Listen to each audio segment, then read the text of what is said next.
ക്ഷേമ പെൻഷൻ ഉടൻ കൊടുക്കണം. പാർട്ടി കട്ടായം പറഞ്ഞതോടെ വിറളി പിടിച്ചോടി സർക്കാർ. ലോക്സഭാ തെരഞ്ഞെടുപ്പിൽ തോറ്റു തൊപ്പിയിട്ട CPM മുഖം രക്ഷിക്കാനുള്ള വഴികൾ നോക്കുകയാണ്. അതിന്റെ ആദ്യ പടിയാണ് ക്ഷേമ പെൻഷൻ കൊടുക്കുന്നത്. ഇതിനുവേണ്ടി കടമെടുക്കാനാണ് തീരുമാനം. ധനമന്ത്രി KN ബാലഗോപാൽ കരച്ചിൽ തുടങ്ങിയിട്ടുണ്ട്. 5 മാസത്തെ കുടിശ്ശിക കൊടുക്കാനുണ്ട്. അതിൽ 1 മാസത്തെയാണ് ഇപ്പോൾ കൊടുക്കാൻ പോകുന്നത്. ഇതോടെ വലിയ സാമ്പത്തിക പ്രതിസന്ധിയിലേക്ക് സർക്കാർ വീഴും. 1 മാസത്തെ പെൻഷൻ കൊടുക്കാൻ വേണ്ടത് 900 കോടിയാണ്. 1500 കോടി കടമെടുക്കാനാണ് തീരുമാനം. ഇതോടെ ഖജനാവിന്റെ നട്ടല്ലൊടിയും. അതിന്റെ കൂടെ വീണ്ടും കേന്ദ്രത്തിൽ ധനമന്ത്രിയായി എത്തിയത് നിർമ്മല സീതാരാമൻ. കടമെടുപ്പിന്റെ കാര്യത്തിൽ കേന്ദ്ര ധനമന്ത്രി പണിവെക്കും. ബാലഗോപാൽ ഇനിയും നിർമ്മലയുമായി യുദ്ധം ചെയ്യേണ്ടി വരും. ഇതൊന്നും പാർട്ടിക്ക് അറിയുകയേ വേണ്ട. എവിടുന്നോ കടമെടുക്ക്, പക്ഷേ പെൻഷൻ കൊടുത്തിരിക്കണം. പിണറായി വിജയന്റെ കൽപ്പനകൾ അനുസരിക്കാൻ ഇനി പാർട്ടി നിന്ന് കൊടുക്കില്ല എന്നതിന്റെ തെളിവാണ് ഇത്.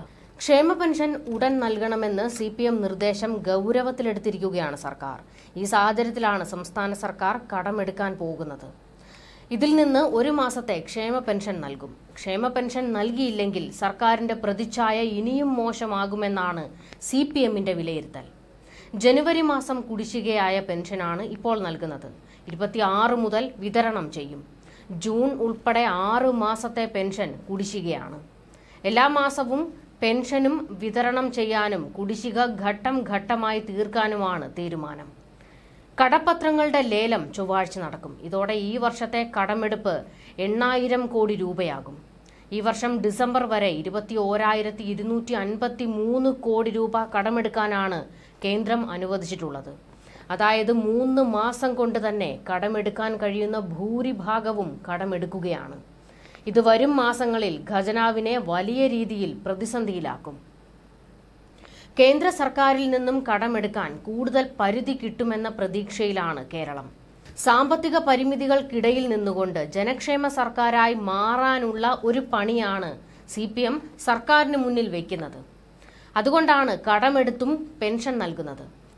കടമെടുക്കാൻ കേന്ദ്രം വെച്ചിരിക്കുന്ന പരിധി 21,253 കോടിയാണെന്ന് പറഞ്ഞല്ലോ. ഇതിൽ ഭൂരിഭാഗവും ഇപ്പോൾ മുടങ്ങിക്കിടക്കുന്ന പെൻഷനും ശമ്പളവും ഒക്കെ കൊടുക്കാനേ തികയുകയുള്ളൂ. അതിനുപോലും തികയുന്നില്ല. ഈ അവസരത്തിൽ മറ്റിടങ്ങളിൽ നിന്ന് കടമെടുക്കാൻ തുനിഞ്ഞാൽ അത് കേരളത്തെ പടുകുഴിയിലേക്ക് കൊണ്ടെത്തിക്കും. എന്ത് ചെയ്യണമെന്നറിയാതെ ഞാണിന്മേൽ കളി നടത്തുകയാണ് ബാലഗോപാൽ. കൂടുതൽ കടമെടുക്കാൻ തുനിഞ്ഞാൽ നിർമ്മല സീതാരാമൻ കടയ്ക്കൽ കത്തിവെക്കുമെന്ന് ബാലഗോപാലിന് നന്നായി അറിയാം.